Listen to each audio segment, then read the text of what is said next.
Bismillahirrahmanirrahim. Assalamualaikum warahmatullahi wabarakatuh.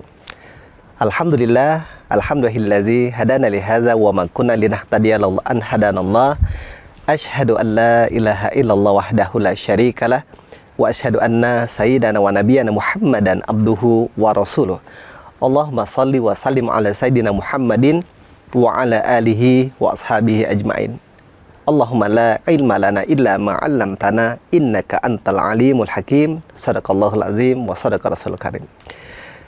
Alhamdulillah, pemirsa Mutiara Iman Kompas TV Palembang yang berbahagia, yang sama-sama kita sedang menikmati indahnya jamuan Allah di pagi hari ini untuk menuju kedekatan diri kita kepada Allah Subhanahu wa taala. Kita sama-sama berharap semoga dari hari demi hari dan waktu-waktu kita dapat kita isi dengan kualitas-kualitas ibadah dan kualitas-kualitas amal soleh yang terbaik, sehingga kita nantinya kelak untuk mendapatkan kemuliaan di hadapan Allah Subhanahu wa ta'ala. Pada pagi hari ini insya Allah ada satu hikmah yang akan kami sampaikan.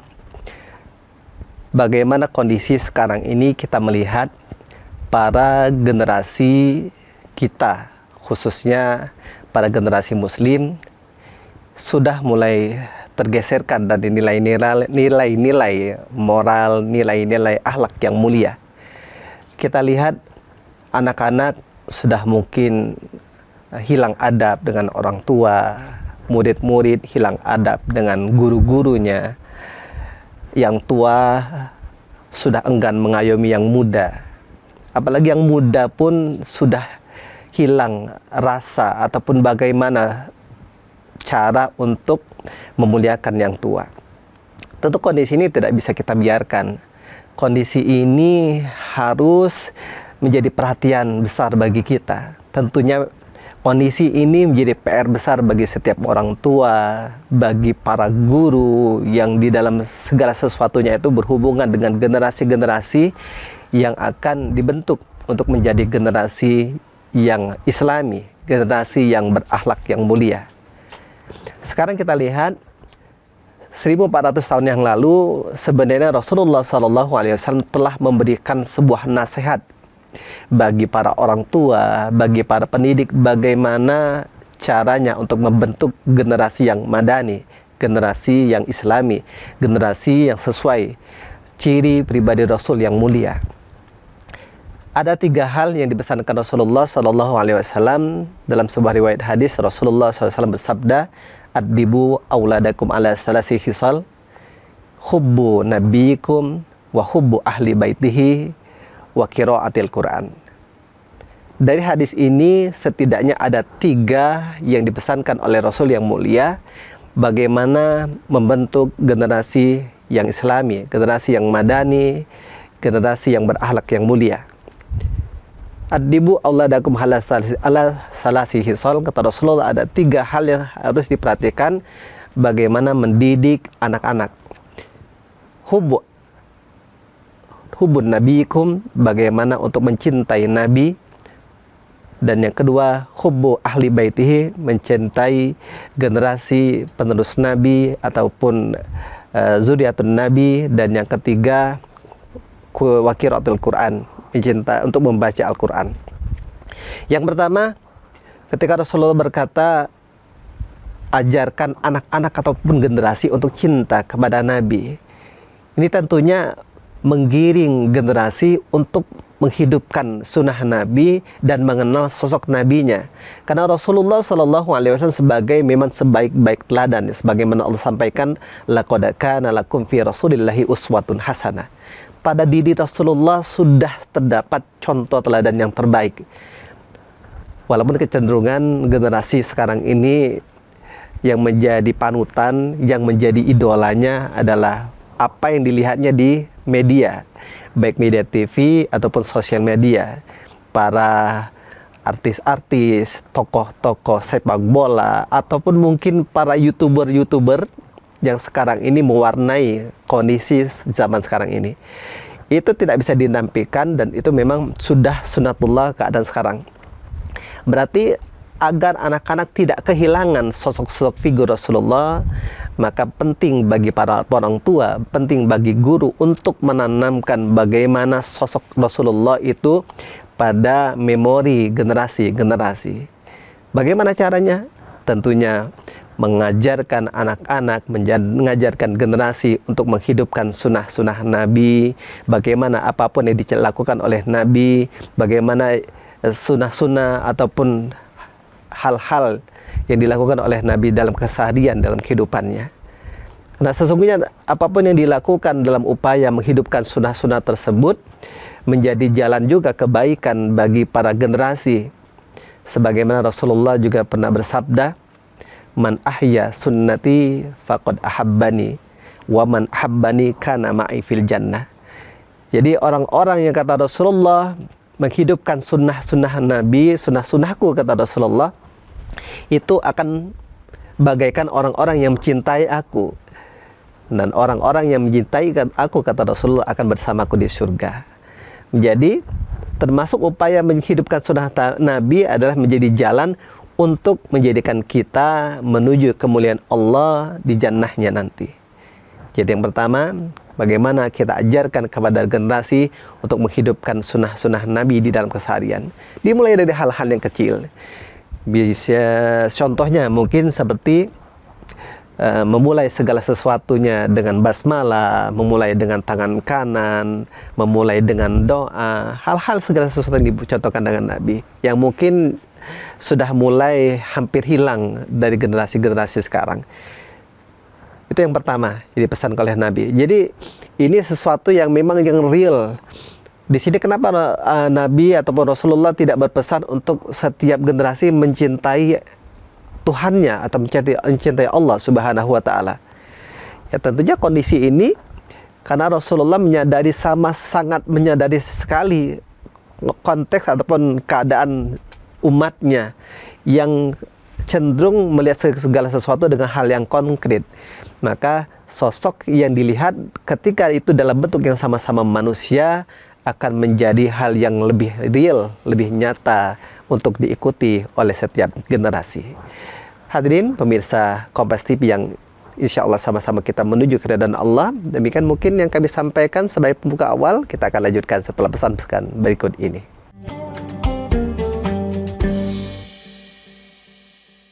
Bismillahirrahmanirrahim.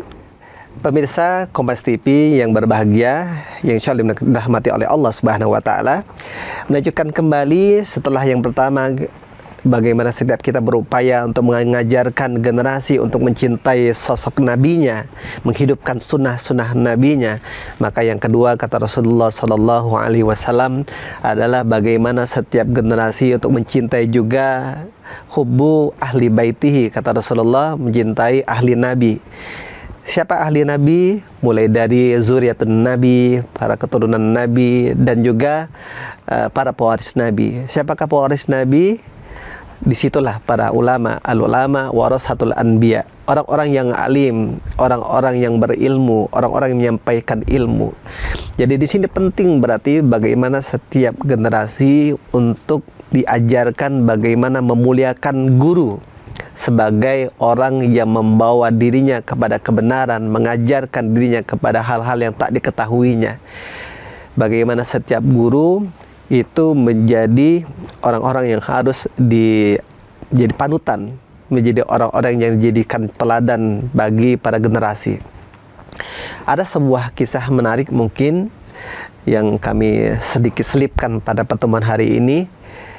Pentingnya bagi setiap yang belajar untuk memuliakan guru, karena memuliakan guru termasuk adab dalam menuntut ilmu. Karena sekarang ini kalau kita perhatikan, para siswa itu cenderung hanya sekedar melihat pelajarannya, tapi lupa bagaimana memuliakan sang penyampai ilmu tersebut. Ada sebuah kisah yang pernah terjadi pada masa dahulu kala di sebuah negeri, kota kecil yang ada di Yaman.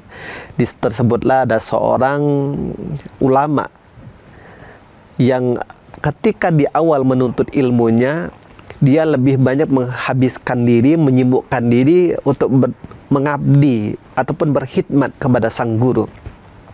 Jadi ketika dia belajar, dia rasakan kalau cuma sekedar mendengarkan ilmu rasanya kurang afdol bagi dia ataupun kurang melegakan dirinya. Maka dia lebih menyibukkan bukan hanya sekedar mendengarkan ilmu, tapi dia berkhidmat kepada sang guru, menyiapkan kebutuhan gurunya ketika mau mengajar, bahkan mengantarkan apa yang dibutuhkan gurunya, mendampingi gurunya, dan hal-hal lainnya. Ada suatu hal yang mungkin yang lucu pernah terjadi. Jadi ketika di dalam sebuah perjalanan dakwah, ketika sang murid tadi mendampingi sang guru, saat itu biasa setiap selesai dari dakwah, para alim, para mubalik biasanya disuguhi dengan jamuan. Tapi murid tadi yang mendampingi tidak ikut berserta bersamanya menikmati jamuan. Di mana dirinya? Dirinya berada di luar ruangan, hanya sekedar duduk menunggui sendal sang guru. Menunggui sendal sang guru. Sampai-sampai jemaah yang lain di situ berkata, "Wahai Syekh, tidakkah engkau ajak dirinya masuk?" "Tidak apa-apa." Karena guru tahu sang murid sedang berkhidmat, dia berkata, "Tidak, dia sedang belajar berkhidmat." Apa yang terjadi kemudian bagi sang murid yang sedang belajar ini? Ternyata perjalanan selanjutnya ketika sang guru yang selama ini mendidiknya telah berpulang kembali kepada Allah Subhanahu wa taala, maka siapa yang melanjutkan? Ternyata dirinya yang selama ini berkhidmat kepada sang guru.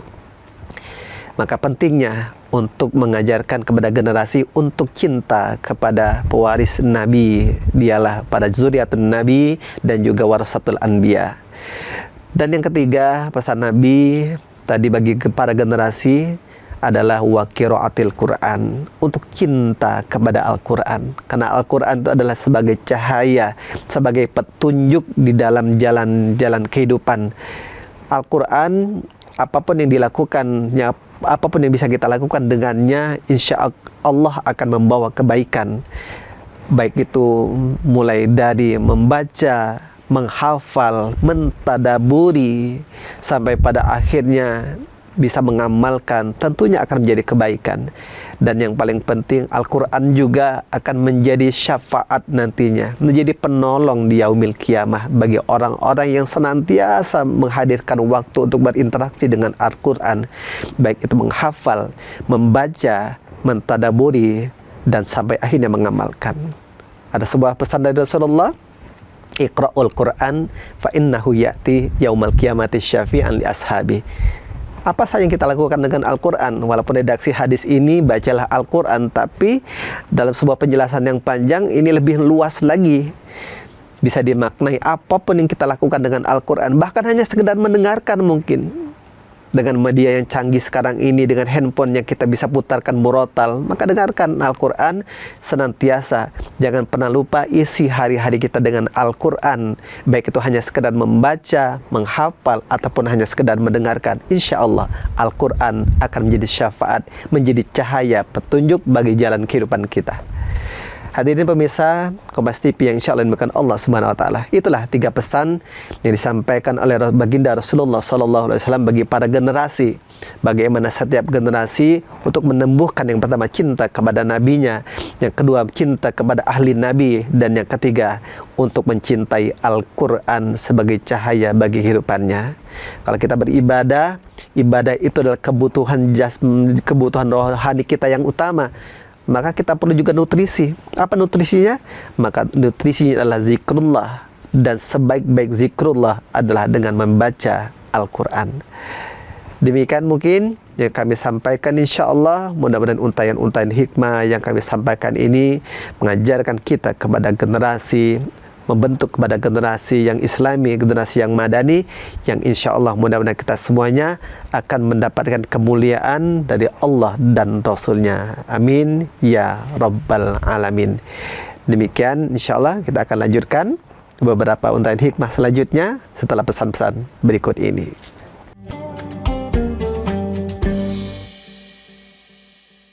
Bismillahirrahmanirrahim. Alhamdulillah, sahabat pemirsa Mutiara Iman Kompas TV Palembang yang insya Allah dimuliakan Allah Subhanahu wa taala. Jadi 3 hal yang kami sampaikan tadi mudah-mudahan dapat kita aplikasikan untuk membentuk generasi yang madani, karena setiap Orang tua punya kewajiban, punya peran dari itu semua. Setiap guru punya peran dari itu semua untuk membentuk generasi. Dan bukan hanya orang tua dan guru, semua, setiap kita punya peran yang sama untuk membentuk generasi kita. Siapapun juga, apapun juga, semuanya mempunyai peran yang sama. Ada sebuah pertanyaan yang masuk tadi di redaksi Kompas TV dari pemirsa. Pertanyaannya, bagaimana membentuk generasi sekarang ini dalam era gadget sekarang ini? Ya, tentunya kalau kita lihat kondisi sekarang ini memang sudah zamannya anak-anak bersentuhan dengan gadgetnya. Hidup mereka tidak akan bisa kita jauhkan. Sekarang ini memang bukan zamannya untuk menjauhkan, tidak bisa, karena sudah dunianya. Ada gadget yang selalu dihadir di keseharian mereka, bahkan wifi di mana-mana untuk interaksi dengan dunia mayanya. Nah, sekarang ini bagaimana tinggal orang tua menyeimbangkan, bagaimana bukan memfilter sekarang ini, mengkondisikan, menyesuaikan dengan kondisi yang ada. Karena kita tidak bisa menjauhkan, yang ada mengkondisikan. Nah, setiap orang tua akhirnya berupaya menjadikan itu sebuah aturan yang seiring sejalan di dalam keseharian mereka. Jadi tentunya ada tahap-tahapan untuk anak-anak bersentuhan dengan langsung.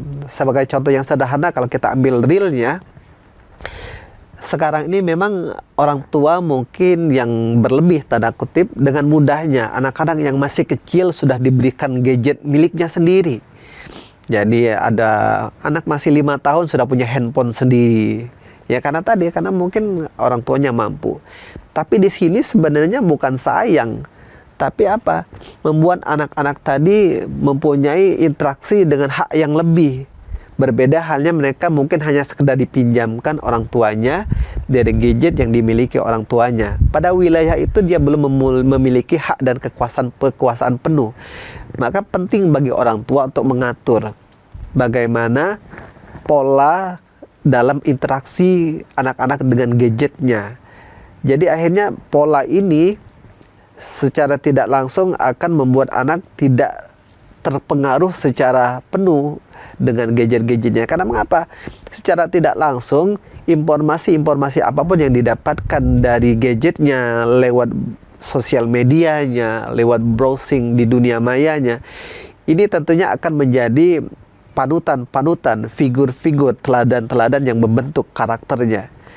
Sekarang kita mengharapkan anak-anak menjadi karakter-karakter yang islami, tapi yang dilihatnya adalah karakter-karakter yang mungkin ke dunia kebarat-baratan, dengan hal-hal yang mungkin belum difilter mana yang benar, mana yang salah, mana yang baik, mana yang salah. Jadi penting bagi orang tua tetap harus membuat sebuah pola, tidak juga akhirnya terlalu menjauhkan, karena tidak akan bisa, karena dunianya sudah seperti itu. Anak-anak berhadapan dengan gadget dan sosial media, dengan dunia mayanya. Jadi mengkondisikan anak-anak tetap dapat kita berikan ruang untuk berinteraksi, tapi catatan sesuai dengan kadar usianya. Kalau masih usia balita, ya mungkin sekedar seperlunya ketika membutuhkan, dan itu pun diarahkan, tentunya kadang pengarahan masih seputar dengan hal-hal yang bermain atau menonton, itu pun juga tidak sepenuhnya. Kalau kita lihat kadang-kadang sedih mungkin lihat orang tua yang membiarkan anak-anaknya, mungkin hari-hari anaknya 1 kali 24 jam tidak berhenti dari memegang gadgetnya. Ya tadi mungkin orang tua sibuk, dititipkan dengan pengasuh juga yang tidak bisa mengatur, memberikan ketegasan. Sudah, apa yang terjadi? Maka kita jangan aneh. Sekarang menjadi PR yang benar-benar mungkin luar biasa berat. Bagi guru pun, jadi ketika di sekolah, anak-anak menjadi karakter yang mungkin lebih sulit untuk diarahkan. Karena apa? Karena dari rumah pun tidak ada yang membentuk untuk mengarahkannya. Dan juga ketika belajar, anak-anak menjadi karakter-karakter yang lemah dalam konsentrasi. Kenapa? Karena sekali lagi pengaruh dari gadgetnya, begitu banyak hal-hal yang menyenangkan yang mudah didapatnya dari gadget-gadgetnya, sehingga untuk berpikir, untuk belajar menjadi sesuatu yang sangat tidak menyenangkan, sesuatu yang sangat membosankan. Maka penting bagi orang tua untuk dapat menjaga, mengatur pola interaksi anak-anak dengan gadgetnya, sehingga tidak mempengaruhi pengaruh buruk yang dapat mempengaruhi ataupun mengganggu dalam pertumbuhannya bagi generasi tersebut lebih jauh dari nilai-nilai agama, nilai-nilai etika, nilai-nilai luhur, bagaimana menjadi generasi yang madani. Demikian yang bisa kami sampaikan, insya-Allah. Semoga 3 pesan dari Rasulullah tadi benar-benar dapat kita aplikasikan untuk membentuk anak-anak kita menjadi generasi yang benar-benar memahami hakikat diri untuk menjadi anak-anak yang berakhlak yang mulia. Itu juga adalah aset yang luar biasa bagi orang tua nanti kelak ketika orang tua sudah kembali kepada Allah Subhanahu wa taala. Demikian semoga bermanfaat. Sampai jumpa di lain kesempatan. Hadanallahu wa iyyakum ajmain. Assalamualaikum warahmatullahi wabarakatuh.